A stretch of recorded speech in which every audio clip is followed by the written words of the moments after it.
Beautiful, I think that life is beautiful. You wanna see your friends, but you're stuck inside a hospital. Doctor walks in and he tells you that it's terminal. Tumor in your So hello everyone, back again with me, Boniface Yusiskia Prameswira, and today we will interview Caleb about what's going on outside in Australia.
And Caleb, would you like to introduce yourself? Hello, my name's Caleb. I'm 20 years old. I currently work at Woolworths stocking shelves. I also do university at the moment. Things have been pretty chaotic lately. It's kind of fun, actually. All right, nice to hear that you're in good condition, Caleb. So, for your information, Caleb is my high school friends. We went to Kingswood High School, and we actually spend our recess time and lunchtime together. So that's why I choose Caleb here. So, Caleb, And I had to buy his physics homework. Yes, of course. Worst $20 I ever spent because I never even finished it. Just dumped it on a desk and said, I'm done. And she didn't even mark it. She just said, I'm sure you've done enough. Nice. All right. I wanna ask you about what degree are you taking on uni, Caleb? So I'm currently doing design and technology. It's a little bit of engineering, but it's also like drawings, presentation, that kind of thing. I guess that sounds that stuff sounds better than physics, right? Of course. To be honest, throwing bricks at a car is more. Well, being in the car while someone's throwing bricks at it is more interesting. Will it go in? Will it go in? Nope. Oh Right. wow, that one did. Okay. Oh my God. Well, maybe that was a little too hard. Sorry? You know, as we already know, everyone knows, uni and high school have like big difference. Like, what do you feel like? What it is was your dramatic. three big difference from uni and high school? Well, I think the biggest surprise here is at high school, like everyone gets very close knit. Like pretty much after about the first 3 or 4 weeks into a year, everyone's sort of got like their established groups. They will stick with those groups for probably till the end, till they graduate or like a falling out happens. At university, this really caught a lot of people off guard. It's pretty much show up, you do your class, you get out and you're gone. You don't talk to anyone after class. If you're lucky, you might talk to someone for about a minute or two before class. Difference, say, Caleb. Oh yeah, it takes everyone by surprise, especially because 30 years ago, universities used to be incredibly close-knit. Like everyone knew everyone.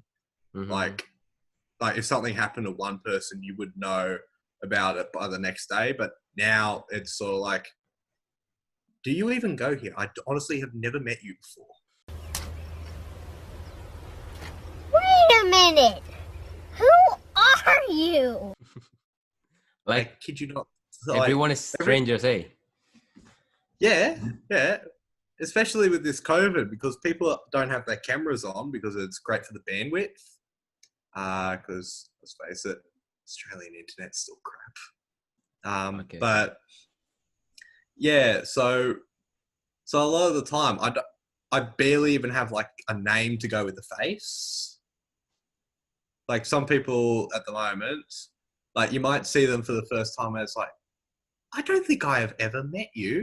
And then you learn that you have been taking the same classes with them for the past 2 years and you've never met them once. The search, there are 36% of the population are English, 34% is Australian, 5.6% Chinese, and 4.6% Indian. So, Caleb, which one are you from these four?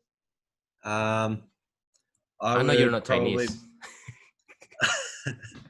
yeah, I would probably be Australian or English Australian because on my mum's side, I'm like second generation Australian, but on my dad's side, it's a bit further down the line and it all gets pretty chaotic. All right. So you're both Australian and Englishman. Yeah. So can you please tell me like one or like two sentences about Aboriginal people? Because like my friends here in Indonesia wants to know more about Aboriginal people. So Aboriginal people are native to the land, and what happened was back when Australia was colonised, the British didn't believe that there was enough technological advancements to consider them a society and decided this land is perfectly fine for us. So they actually moved all of the Aboriginal people to claim the land, and then they decided this isn't enough. We should breed them out. So they started trying to turn them more white, essentially.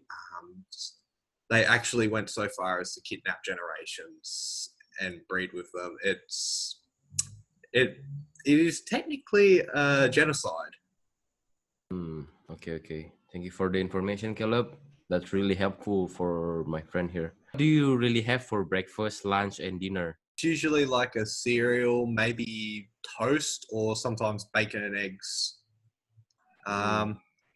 For lunch, it sort of really depends on the families because, like, typically they just pick something a bit more cultural to them. Like, Italians tend to lean towards more pasta sort of things. And dinner, that's for most Australians, that's like steak, vegetables, pasta, maybe some potatoes, that kind of thing. But different cultures tend to influence what you eat. All right, I see. So like it depends on the culture. Can you please like tell me about or define what is the meaning of what is or difference about girlfriend, partner, and wife? So a girlfriend is sort of when two people start to date, like they're realistically just starting to get to know each other, that kind of thing. A partner, that's where they've been together a while. They typically live together and it's very similar to marriage in a way, but it's not legal yet. And marriage is basically the two live together in most cases. They tend to have a family together, and like that one of them typically will try and work, the other one will look after the family, and they sort of try and work together to keep everything going. All right, thanks for the explanation, Caleb. And talking about culture, in Australia, I know one day you guys celebrate the cultural thing is called Multicultural Day. Can you please tell me about Multicultural Day? Like what do you guys usually do during Multicultural Day? So Multicultural Day is sort of like celebrating that we have so many cultures integrated into Australia. Like a lot of things tend to be shaped around the multitude of colors. So on Multicultural Day, we will go and celebrate individual cultures at the same time. So, you know, if you've got Chinese heritage, you would go and talk about your Chinese heritage, show it off, that kind of thing. If you have Indian heritage, you might be near them, sort of explaining your culture, showing that off, and talking about the differences between the two. But usually, like, in fact, up the road, there's actually a Chinese food place right next to the Indian food place, and nobody cares. In fact, people say it makes it more convenient when ordering because they might want like a combination of the two. It's Okay. interesting in a way. Mm-hmm. That's interesting. So I think that's enough for the culture part. And I want to know more about the pandemic story. Like what happened in the with the public transportation, you know, like the train, the buses, and Oh, the yeah. mall and the That was schools. it. Like what is the big difference? So for the first stage of the pandemic, like this was before it really started to spread. It wasn't really in Australia, so we were all sort of just hoping that, hey, maybe the government will just close the borders and we should be fine. Obviously, we aren't paying them enough with the 400,000 a year, no joke, because they did not do that, and the disease got into the country quite easily and spread rapidly. So for the first week, it's just like, wear a mask and pray. And then someone's like, wait, maybe we shouldn't go to work. And what happened was then it was, if you have to go outside and it's absolutely have to, you can't just think, oh, I just want to go outside for like 10 minutes. It's like, we need food. We need a good quantity of food, or like exercise, because you can't really do much exercise in an apartment. You could go outside then, but you were supposed to wear a mask, and you could not go very far from your house because they were really trying to prevent the spread.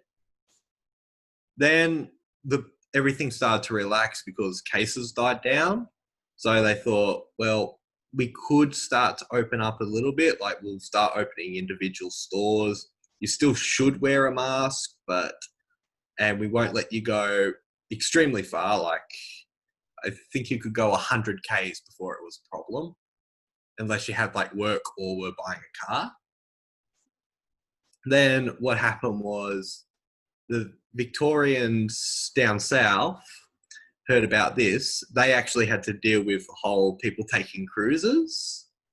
But what happened was, and the guards who were supposed to make sure that these possibly infected patients didn't leave the hotels were actually sleeping with them.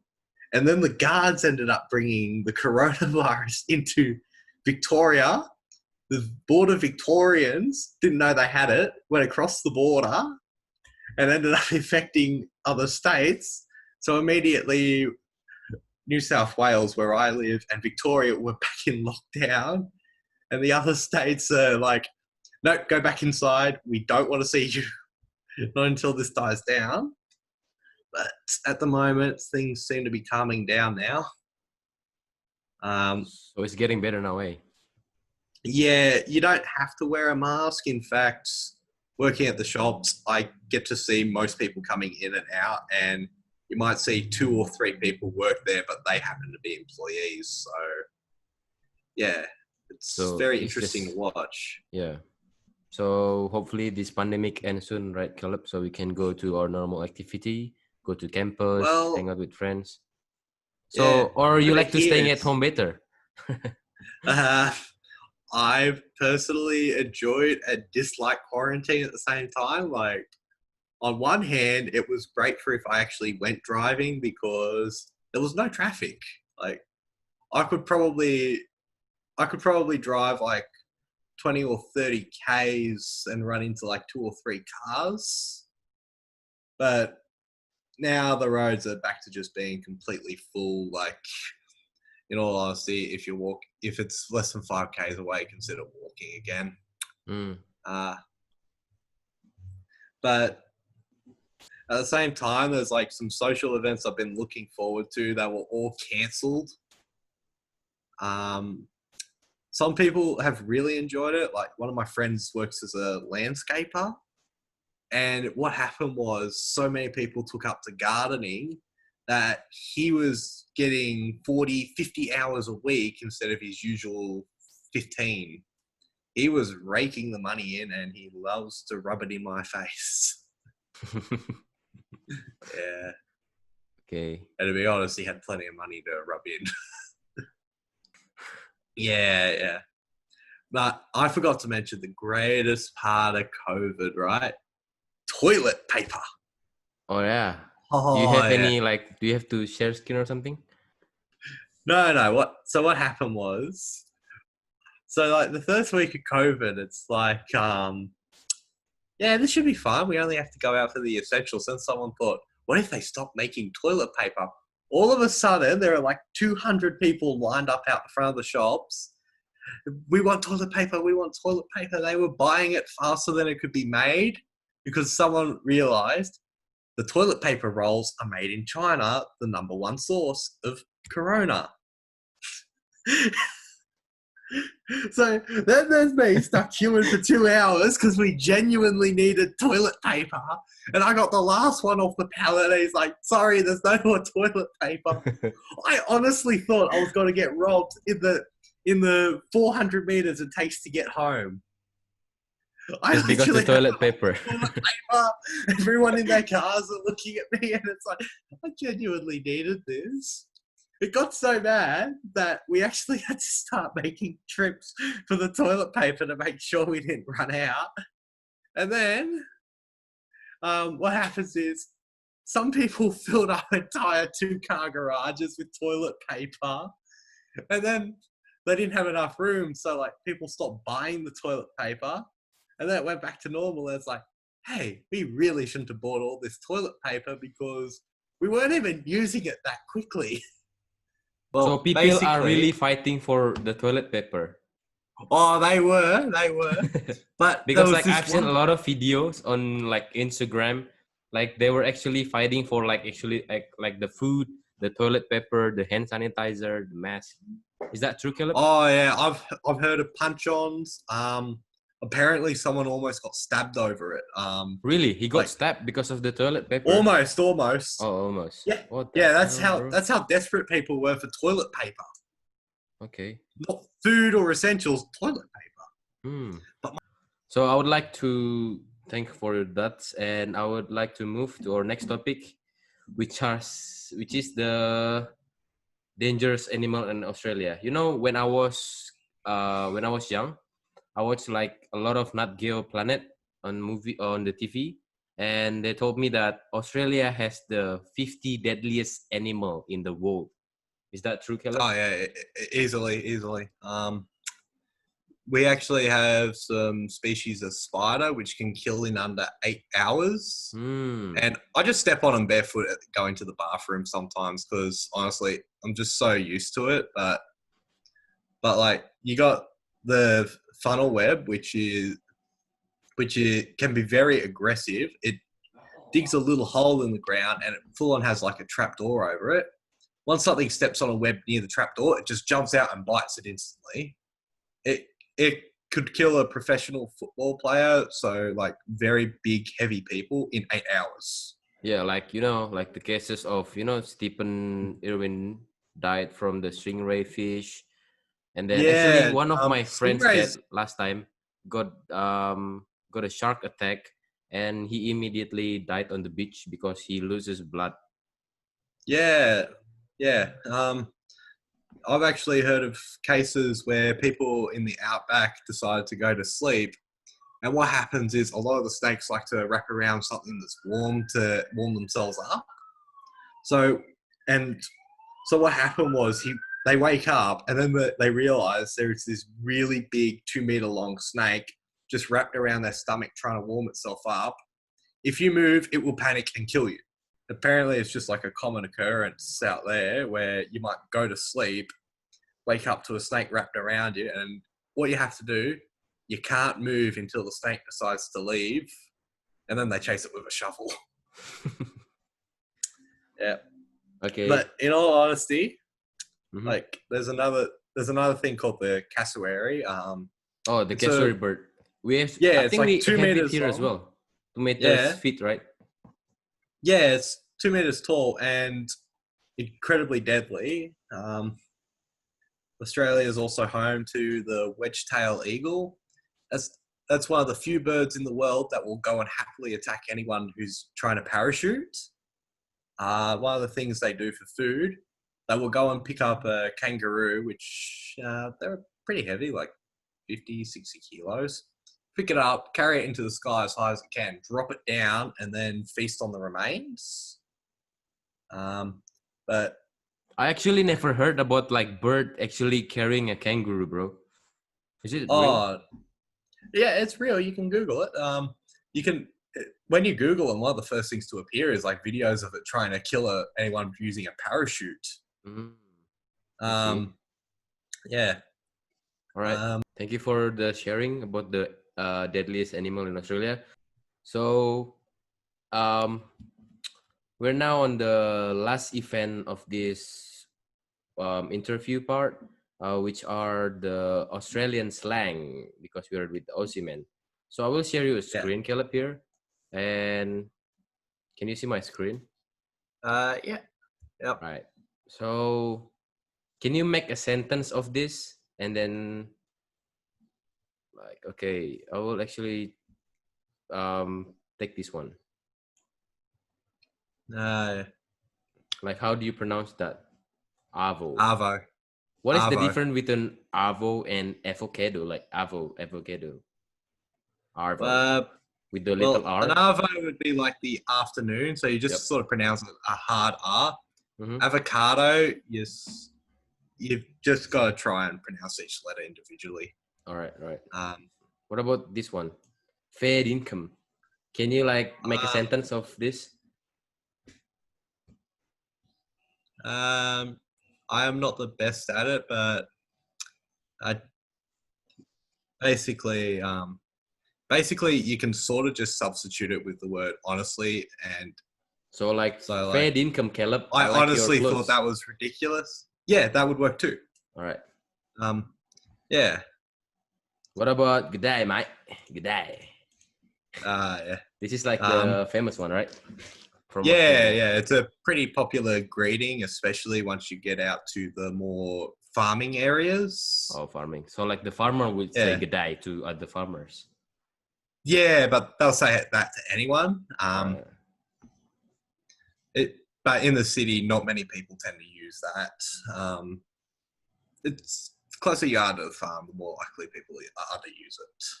What about here? I'm going to get some Macca's, or I'm going to Macca's. Yeah, so pretty much McDonald's, Macca's. So like a good way to look at it is on Saturday, Arvo, I decided to make a brekkie run at Macca's. So brekkie is also breakfast, right? Brekkie. Yeah. Brekkie. Yeah, so pretty much I'm saying, I went to Macca's for breakfast on Saturday. What about here? Afternoon for some reason. What about here? How do you pronounce this one? Mozzie, yeah, like mosquitoes. They're a lovely little thing. Land on you and immediately start sucking your blood. Sucking the vampire girlfriend. Oh. Okay. What about hold up. Wappy. Lappy. Lappy, it's not a very popular one, but it's more of to represent like a laptop or something. Yeah, but you're right. Lappy. Do you bring Lappy, bro? You bring laptop, man? Yeah, not many people call it that anymore. They sort of just call it a laptop, but all right. So the last one is hips. Heaps, yeah. Basically, it's just a lot of stuff. Like, if you have lots of money, it's I have heaps of money. Mm-hmm. If you have like a ton of something you need to get rid of, I got heaps of stuff to sell. Mm-hmm.